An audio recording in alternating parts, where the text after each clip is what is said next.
Alors, bonjour à tous. Aujourd'hui, on va faire un petit tuto sur les détourages parce que je sens bien que Angie en a besoin. Donc, je vais vous montrer deux types de détourage. On va commencer par un écran.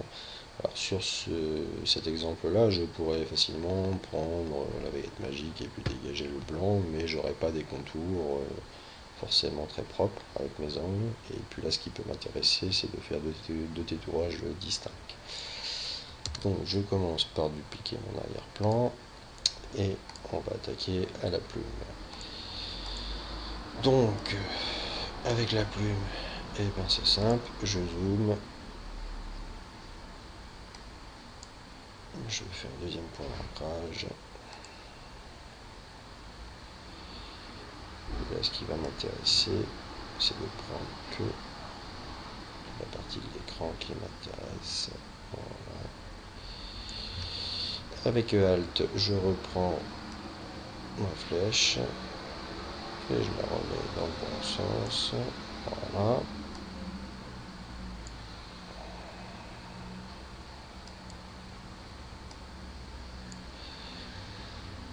Donc ça c'est des tourages, un grand classique, mais il y a pour plus précis que la plume pour faire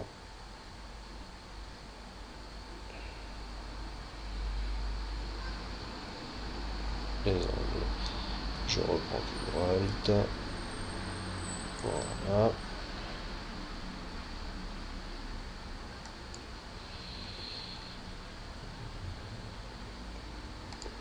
Le plus dur est les angles, hein, finalement, de côté ça se passe relativement très bien.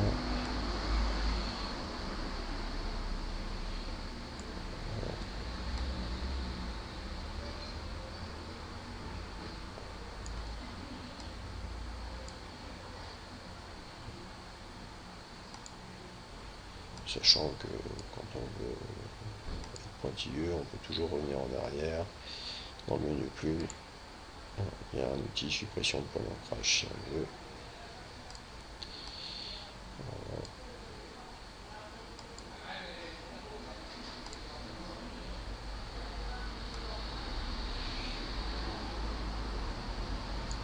Voilà. Une fois que j'ai fait ceci, je fais un clic droit définir une sélection. Là, comme je veux exactement ce que j'ai fait, je fais OK. Et maintenant, sur mon calque, je fais CTRL J. Et j'ai déjà l'écran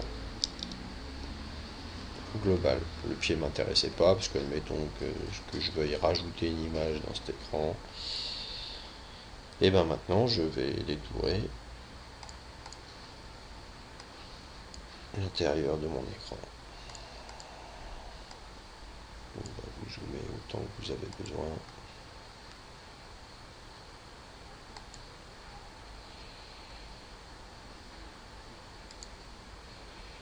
Bon, je m'étends pas trop sur la plume parce que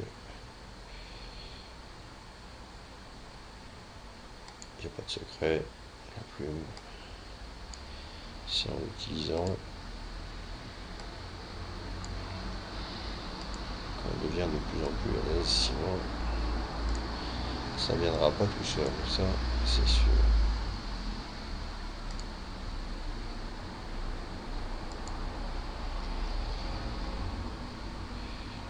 Bon là c'est un exemple relativement simple que j'ai pris parce que c'est des angles.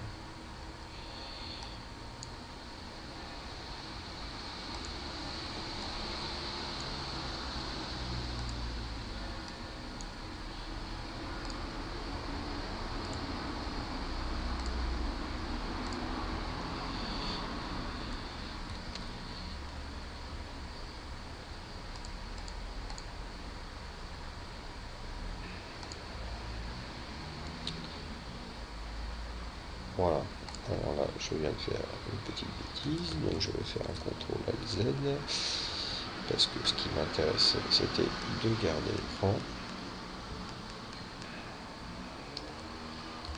Donc là j'appuie sur la touche Sup et je me retrouve avec juste mon écran. Donc si je voulais par exemple mettre une photo dedans, j'aurais plus qu'à l'insérer derrière mon calque et puis reprendre ma sélection et l'intégrer lorsque j'ai envie de l'intégrer. Donc ça, c'était un détourage relativement simple à la plume. Et maintenant, on va regarder un autre style de détourage. Alors, admettons que je veuille enlever le visage de cette charmante demoiselle.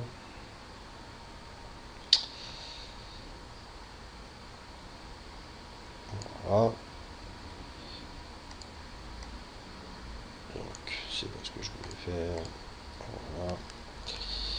Je me mets en mode masque. Alors avant, j'intervertis la sélection. Je prends un pinceau et en fait, si je veux enlever ou rajouter des parties de façon assez précise, et bien c'est assez simple. Si je vais prendre quelque chose d'un petit peu plus gros, voilà. Si je veux rajouter à ma sélection, et bien je me débrouille pour être sur le noir en avant-plan.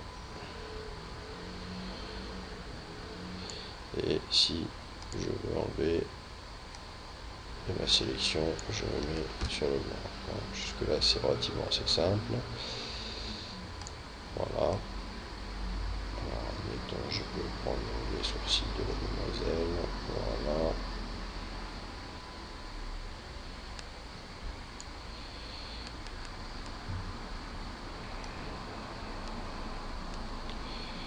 Bon, je ne peux pas y passer non plus toute ma vie, mais essayer de faire un truc.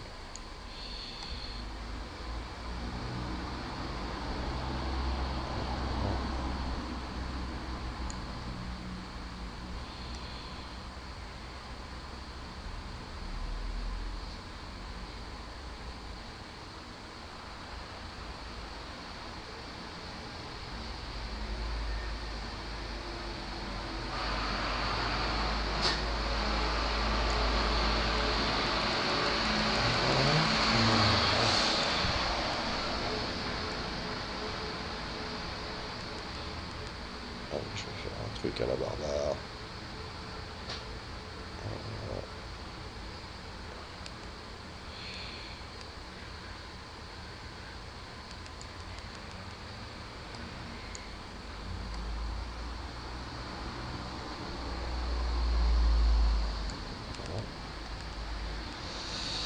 Et admettons que je veuille un petit peu corriger, c'est un peu le but, c'est un peu pour ça que je le fais vite fait. Je vais enlever des parties, bah voilà, tout simplement. Donc bah, si je veux être précis, bah, je réduis ma tête de pointe.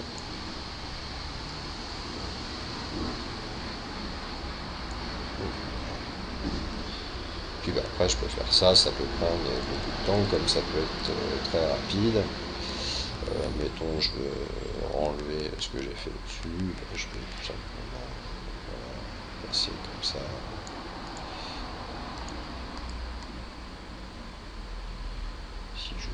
Si le but était de garder que le visage par exemple, que les pas de cheveux, je sais pas quoi.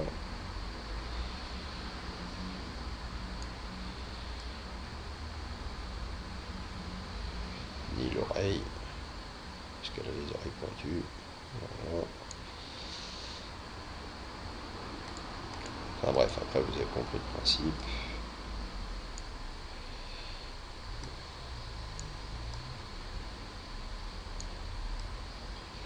Bon, c'est quelque chose sur lequel il faut passer un peu de temps. Là, je le fais vulgairement. Donc une fois que j'enlève mon mode masque et que je réintervertis ma sélection, bah, je me retrouve avec ce que j'ai pris en sélection, c'est-à-dire ce que j'ai enlevé, ce que j'ai rajouté. Et puis si je veux juste ma sélection, je fais un CTRL J sur mon casque et je me retrouve avec mon visage qui est enlevé. Alors après, voilà, si je veux l'enlever, voilà, je fais ça, cacher les parties disgracieuses, etc. Voilà, donc ça c'est quand vous voulez enlever juste une partie d'une image ou faire une sélection un peu plus précise d'une autre manière. Le mode masque peut être très pratique pour ça. Voilà, je ne m'étends pas plus, c'était juste pour vous montrer les techniques. J'espère que ce tuto vous aidera.